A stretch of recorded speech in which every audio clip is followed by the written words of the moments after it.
Methodical. This methodology yields 4 uniform meal prep containers, each centered around a glazed salmon fillet and a side of roasted vegetables. To reach this result, we require 4 salmon fillets, 2 cups of broccoli, 2 sliced carrots, a chopped bell pepper, and a few standard pantry staples for the glaze. During the bake, the honey creates a physical seal that traps moisture inside the protein, while the oven's heat caramelizes the exterior to a glossy finish. Using this glaze allows for the simultaneous preparation of 4 identical meals that remain stable through storage and reheating. Begin by setting the oven to 400 degrees Fahrenheit to establish the required thermal baseline. While the oven reaches temperature, toss the broccoli florets, sliced carrots, and chopped bell peppers with a drizzle of olive oil, salt, and pepper. Spread the vegetables evenly across the baking tray. They require enough surface area to roast properly. Crowding the tray will cause the vegetables to steam in their own moisture. Because vegetables and fish differ in density, we use a 20-minute stagger timeline. Vegetables start at minute 0. Salmon joins 8 minutes later. Place vegetables in the oven immediately. This head start ensures the carrots soften before the salmon enters. This timing aligns the cooking requirements of the dense vegetables and the delicate salmon, so they reach the desired doneness at the same time. While the vegetables roast, prepare the glaze in a small mixing bowl using the pre-measured pantry ingredients. Whisk together 3 tablespoons of honey with olive oil and Dijon mustard to create the base of the emulsion. Add the aromatics, minced garlic, a teaspoon of thyme, salt, and pepper.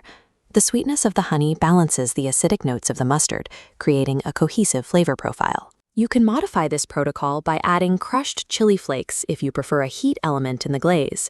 This liquid acts as a functional thermal barrier, protecting the fish from drying out during the high-heat bake. Return to the workstation and place the 4 raw salmon fillets onto a separate baking tray.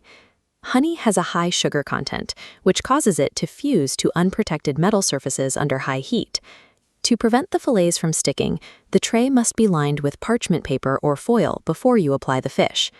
Brush the glaze generously over the salmon, but reserve 1 spoonful in the bowl for the final assembly. According to the timeline, the glazed salmon now enters the oven to bake alongside the vegetables for the final 12 to 15 minutes. Look for the glaze to become glossy and begin bubbling as an indicator that the sugars are caramelizing.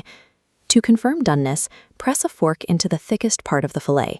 The meat segments should separate easily. Relying on this physical structural test, rather than a timer alone, ensures the fish remains moist despite variations in oven performance. Remove both trays from the oven. The staggered timing has allowed both the vegetables and the salmon to finish simultaneously. Spoon the reserved honey glaze over the hot fillets to add a final layer of moisture and shine. Divide the total yield of roasted vegetables into 4 equal portions across your containers, then place 1 salmon fillet in each. For a brighter flavor profile, apply a squeeze of fresh lemon juice just before you eat. Completing this protocol provides 4 consistent meals ready for the week, achieved in a single 30-minute window.